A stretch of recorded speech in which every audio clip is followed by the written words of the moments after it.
Good morning, stupid. Welcome back to hashtag 360 stupid. We are stupid people asking you smart people simple questions. King of stupid here, Mike check my CCCZ. CH as in the Republic. What's happening, ladies and gentlemen? All the genders, fenders, benders. I am the king of stupid. Da-da-da-dun. Hey, how are you doing? Let's try and do this one Sunday sermon episode. And let's focus on the difficulties of loss of family and friends. What does Seva say about loss? That's a good question. So, Seva is a new, non-violent, living God. Anybody? Hey, don't go down there. Hey, look at this guy. Hey,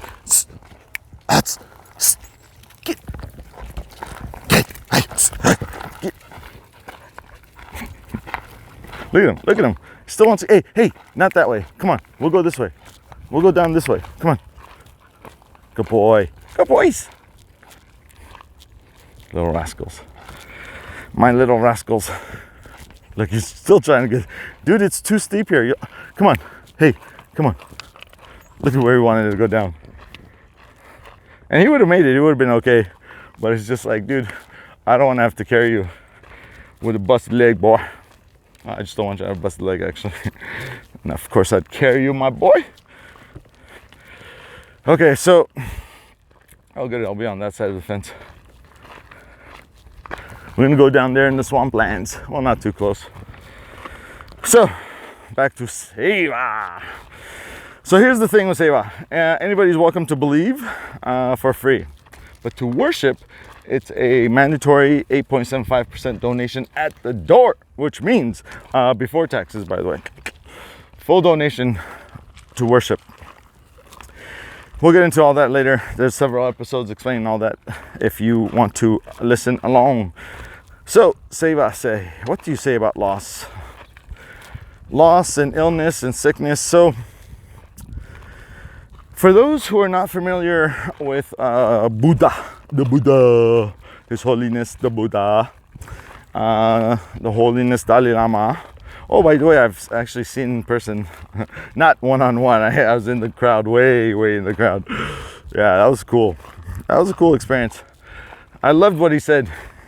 He started out with, I am not any different than any of you. The only difference between you and I is that they got me when I was a kid and told me I was a spiritual guy. So I studied all day and night. That's the only difference. That's the only difference between His Holiness the Dalai Lama and you and me. Not a fucking difference. If you dedicate your life to studying one particular religion and be called the God or the reimbursed or reimburseth. Forgot what it was called. I'll come back. Then yeah, you too would be in that position. So, man, where did I go? Oh, Buddha, yeah. So the story of the Buddha was, he was born, Buddha is not his birth name. I forgot, I'll remember what it is. They're all the way down there.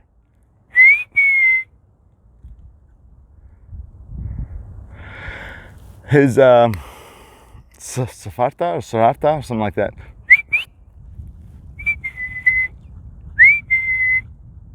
Good boy. Mr. Black always comes back quick. Oh, you smell something? And comes Mr. Brown. See, if Mr. Black didn't come, Mr. Brown would not come. Oh, go boys. I have to go boys. Huh, what you doing? Siddhartha, something like that. So, he was born to a king, and the king brought in a monk or some, whatever their religious thing is, guru, or like the head of their religious mumbo jumbo. Mumbo jumbo. Hey, that should be a name of my religion. Mumbo jumbo Seva. So, sorry.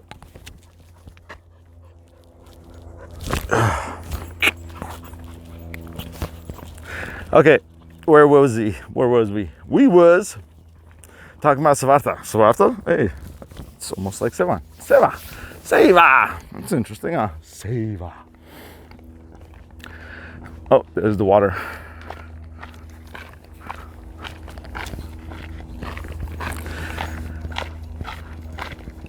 So the priest or the monk said, this boy will be very popular, will be loved by the people, but the path might go two ways.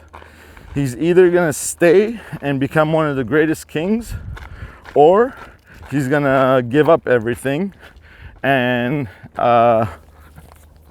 live forever without any possessions. Now, the monk couldn't or didn't explain. He said this boy, this baby, cannot see or something of the sick or the elderly or the dying or something like that, right? So, Svarta, oh, there he goes. I saw a rabbit. My boys, did you get that rabbit? My rabbit. So they didn't, so basically he grew up in the palace walls, never was allowed out. Nobody ill or old or dying was allowed in. So he never saw anybody sick. He never saw anybody old and never saw anybody dying. And as he's growing up, oh, there you go. I got another one. Hey, look at him, right in front of him, missed it. Mr. Brown's tired. Where'd he go, buddy? Where'd he go? Where'd that rabbit go? Did you get him? Huh? Did you get that rabbit? Good boys. So, Svarta wanted to always go outside of the palace just because it's his nature, like our nature, to want to explore what's there, what's what. And had a, I think he had a very good friend that helped him jump the wall or get out one day. And he's going down the streets in a cart or whatever. So he's not like walking, because he didn't know what's going on. So he went out in a horse and carriage. And as he's going along, he sees sick people laying out, and he asks his buddy, he said, "What's that?" He says, "What do you mean?" He goes, "That." He says, "That person, what's wrong with that person?" He goes, "Oh, he's sick." He's sick? What's sick? Because he's never been told about illnesses or sickness or anything. So he explains that people get sick. Because people get sick? I've never seen anybody sick. And then they go down more. And he sees, what is it, birth, sickness, and death. Yeah. He sees somebody being born. He goes, "What's going on there?" He goes, somebody's being born. He goes, "Being born, what is that?" And blah, blah, blah, explains what birth is. And then there's a somber moment where there's a crowd of people or something, and he sees a dead body. He goes, "What's going on there?" He says, the driver or his friend or whatever explains death. So he says, "I have enough. I've had enough. Take me back. Take me back, driver. Take me back." I've had enough. Oh, that hurt my shoulder. Darn it. That's what happens when you get old and you get your arm twisted several times. That's another story for another time. Oh, buddy. So, yes. So he went back. And then I think he went to the monk and he goes, "What's it? Why haven't you taught me this?" With that, blah, blah, blah, blah. So he ends up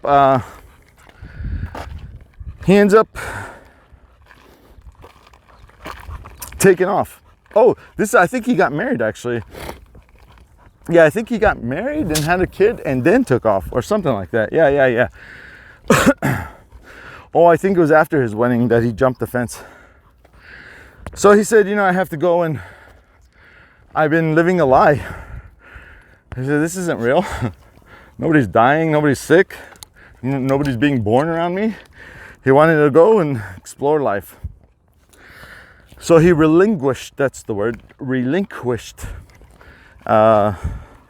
everything, all possessions, and went on his quest for enlightenment, to figure out what life is, what's it all about.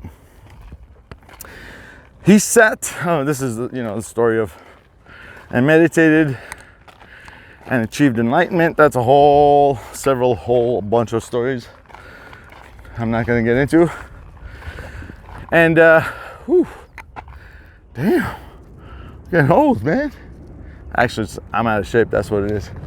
Get back into shape here. I'm gonna start lifting, yo. I'm gonna get pumped. And so he goes and gets enlightened, and they asked him about death, and that's what the whole point of this was.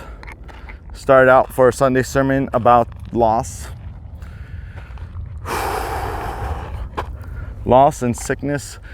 Oh, Buddha. So Buddha's sitting there.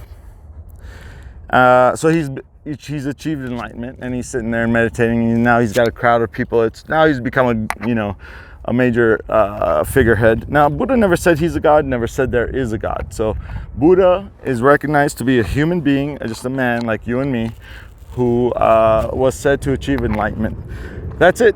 That's all he said. He never said I'm a god. He never said I'm superior, supreme, or anything. He also said anybody could achieve enlightenment, but you just got to do the work that it takes to get there. And that's what a lot of the story about him is, the work to get there. Of course, the majority of all the teachings were afterwards, but that's the thing. You got to work to get there. Now, as far as loss, so some lady came to Buddha and said, I just had a child, the child passed or something like that. You're the Buddha, bring it back to life, He said, I think that's about the time that he said, I'm not a god, I'm just another person, blah, blah, blah. She goes, she just wouldn't relinquish. She just would not stop. She said, I want you to help me. And so he goes, okay, fine. He goes, you have to do certain things. You have to bring me certain things so that I could bring a certain thing back to you. She said, what? He said, just one thing. Now, this is in the region of India or Nepal or whatever. So mustard seeds was the big thing there, right? Everybody had mustard seeds. It's a very common thing especially back in them days. And so Buddha said, fine, bring me back one single mustard seed, which is tiny. If you go ask anybody at that time for a single mustard seed, they'd be like, yeah, sure, man, here's 15,000 of them, a handful. Go house to house and ask everyone and anyone that has not lost a life in that home, and from that home you bring me one mustard seed, and that will bring your child back, or whoever the person was. And this lady, like most ladies, determined, awesome powerhouse lady, as all are all women, in my opinion.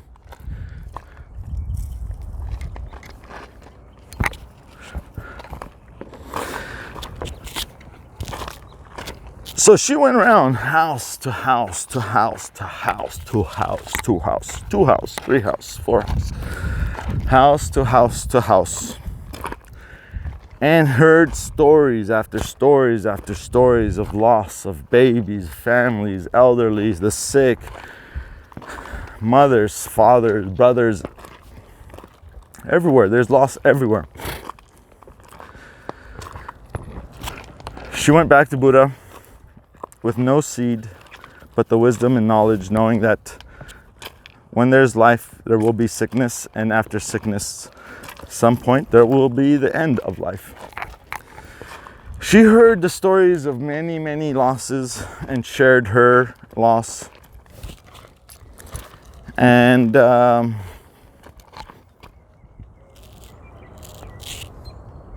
understood that she cannot have what she asked for. That we all lose and we all go away at some time. It's about the here and now. It's about where you are and what you're doing. Loss is difficult not for those who are lost, but those who remain.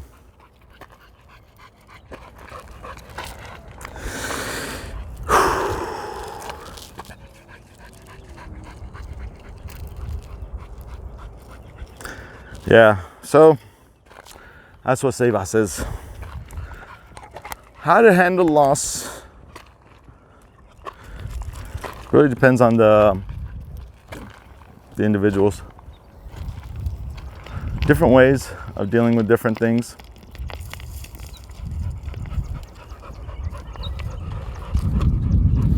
I think primarily having a sense of peace for yourself is a big factor. So being in a sense of peacefulness carries a lot. Preparation is I think this is where a lot of people get lost. Preparation, to be prepared. Preparation. I think it's the Buddhists who wrote a book called The Book of the Dead, or Dying, or Preparing to Die, or something like that, The Book of the Dying. It's basically, from my understanding, I haven't really read it or heard it being played to me. I have a Buddhist friend who, you know what, that would be a nice interview with him. The Buddhist religion says you can prepare yourself for the passing, meaning preparing your body, your breathing, what happens, your heart, your mind, these types of things, your brain dying, what happens to you physically when your brain's dying. So you're basically preparing, you're practicing what happens with your body when you're when the shift is basically happening. Look at that, it's pretty nice swampland in the desert. Oh buddy, what you doing? Oh man, I hope you didn't go swim. Hey! Hey! Hey!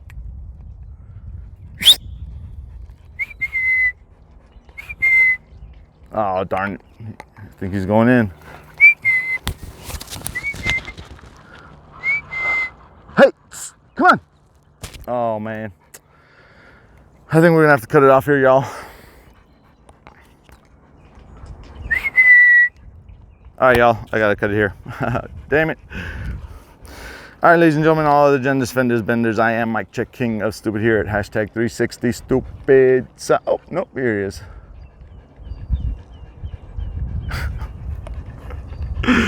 Sorry, y'all. Look at this guy. Come on. Hey.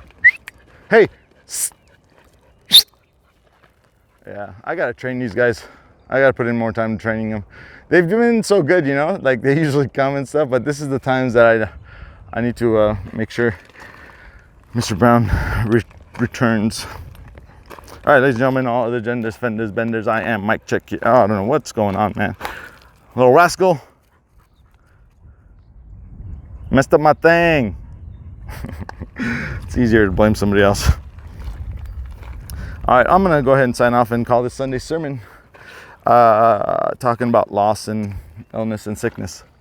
Illness and sickness. If you're born, so Buddha, so that's what the lady, yeah, let me go ahead and finish this up now that he's here. Little rascals. My little rascals. Oh, buddy. So the lady understood that loss is part of life, and if you don't lose, then well, it's not that if you don't lose, there's no not losing, you know. So that's part of life. It's difficult for those who remain. I hope, man, immortality. I think the way the healthcare is going and science in that sense looks like we're gonna live quite a long time. We're gonna average over 100 pretty soon here. I'd say maybe about the next 20 years. Hopefully the supercomputers will come and make the safe decisions for us ding-dong humans, especially men. Jesus, we're so violent. We're so stupid. We are stupid. Dun dun dun dun dun dun. Non-violent people. New non-violent living God. You understand what that means? No violence, people. Peace, motherfucker. Oh, hey, I don't think I've cursed this one. Trying not to curse so I don't have to put the adult content on. Especially for my Sunday sermons, I think it'll be nice if children start learning to understand and appreciate the new non-violent living gods. Non-violent people, non-violent. I will be literally the only God that's non-violent. All of them are so violent. There's always violence. No violence, people. Come on. Peace. Peace. Oh. All right, ladies and gentlemen, all the gender offenders, benders, I am my Czech king of stupid here at hashtag 360 stupid, about to sign off. Thank you for the privilege of your time. Good night, stupid.